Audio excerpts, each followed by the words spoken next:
Coons joins me now today. He called out the president for what he calls a failure of leadership on guns. Well, Senator, what do you make of the president and what he is saying now versus what he said a week ago? Do you believe he's shifted his position? Do you believe that from his standpoint, background checks are now off the table?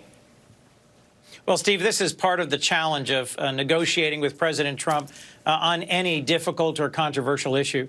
As we've seen several times in the last 2 years, there will be a major incident, a mass shooting, a mass casualty, gun-related event, and he will initially sound very tough, very determined, very brave about whether it's bump stocks after the Las Vegas shooting or background checks after the Sutherland Springs shooting, or more recently saying we really need to do something about gun violence, and having great conversations, encouraging conversations with senators of both parties just 2 weeks ago. Now we're seeing him walk away from that.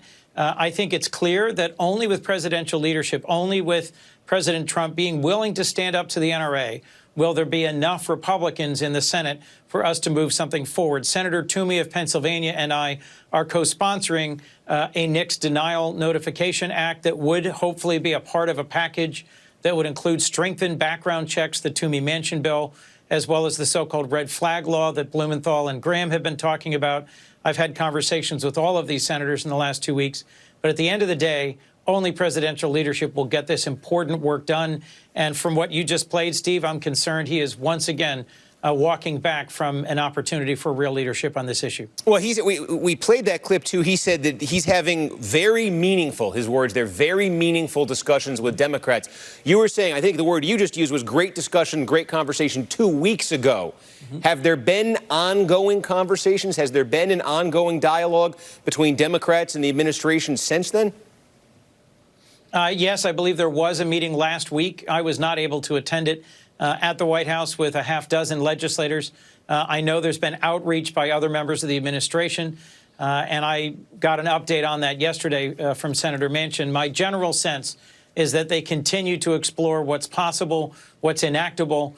But, you know, frankly, the president has to lead here. The thing that will make the decisive difference is the president taking a point and sticking to it and saying, now is the time for us to finally strengthen background checks, for example, or to finally make a lasting difference in how emergency risk protection orders, or so-called red flag laws, are enacted in this country.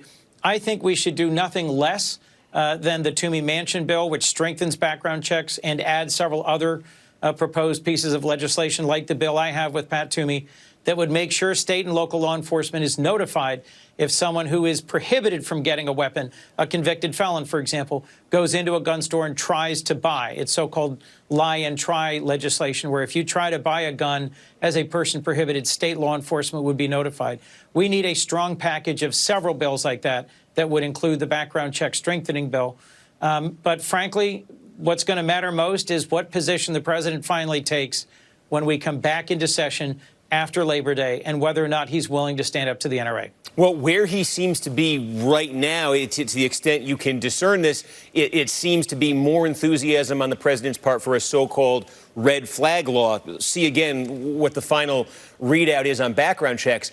But if the push from the administration is, hey, Congress, pass a red flag law, if the push from Republicans in the Senate is red flag law, is that something you could vote for if there were no other action on gun control? Or would you attach those two? Would you say, I'm only going to vote for a red flag law if there's a vote on background checks? I think we should have a vote on background checks if, at the end of the day, we only pass something like the Emergency Risk Protection Order bill. You know, I think we have to be willing to look at making some progress in the face of the nationwide tragedy of repeated gun violence incidents.